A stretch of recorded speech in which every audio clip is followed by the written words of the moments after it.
donc marocain, médecin, ancien ministre de la Santé et président d'un parti politique marocain. Voilà. Notre association a co-initié, et vous l'avez souligné, et rédigé avec 9 autres organisations la Charte de Bruxelles. Et comme vous le savez, un appel mondial réclamant la création d'une cour pénale, d'une cour européenne de l'environnement et d'une cour pénale internationale de l'environnement et de la santé à l'échelle mondiale. Cet objectif est clair.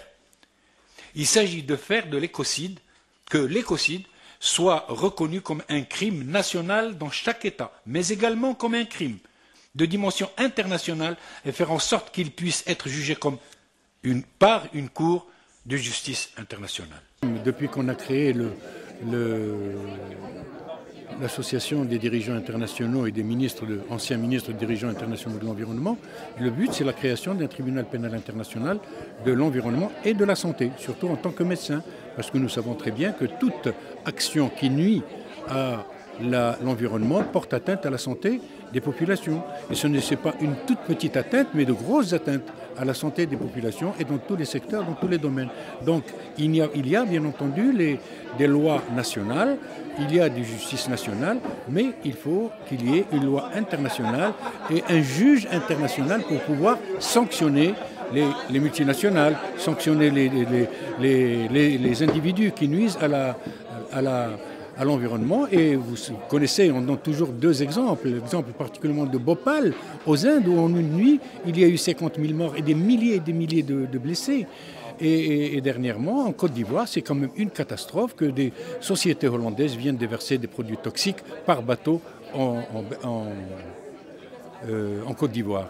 Écoutez, la communauté internationale, on est de plus en plus déçus, parce que la communauté internationale, nous avons vu lors de Cancun, par exemple, ou bien de Copenhague, quelle a été l'attitude des différents États, et surtout les États importants, qui polluent l'atmosphère, qui sont responsables de la pollution atmosphérique.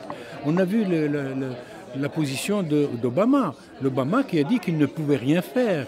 C'était déjà pas mal qu'il soit présent. On a vu la position de la Chine, qui ne voulait pas qu'on s'immisce dans ses affaires. On a vu la position de l'Inde, on a vu la position du Brésil. Alors ce sont les plus grands pollueurs.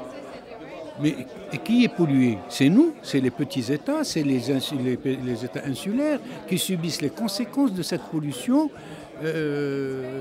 Et on n'est pas arrivé à soustraire un seul sou pour porter aide à ces États, ces petits États qui sont en train de disparaître. Tout le monde sait que les îles, certaines îles sont disparates, elles sont nombreuses, que nous avons vu la dévastation due aux fortes pluies, que ce soit en Europe ou en Amérique ou en Afrique ou en Asie. Je ne parle pas des tsunamis parce qu'il y a à côté de ça un tremblement de terre.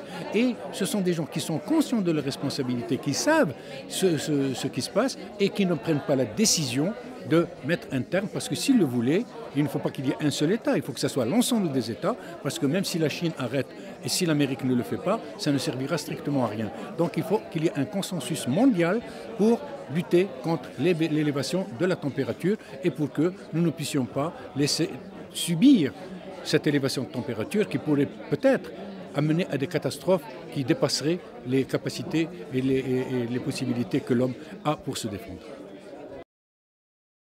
Il est impératif de disposer de tous les moyens juridiques nécessaires, moyens qui doivent être à la mesure des problèmes environnementaux qui, bien entendu, contrairement à ce qui s'est passé pour Tchernobyl, ne connaissent pas de frontières. Il faut qu'il y ait un organisme international qui les sanctionne, et ce sera la Cour pénale internationale, et comme nous disons chez nous, Inch'Allah, si Dieu le veut.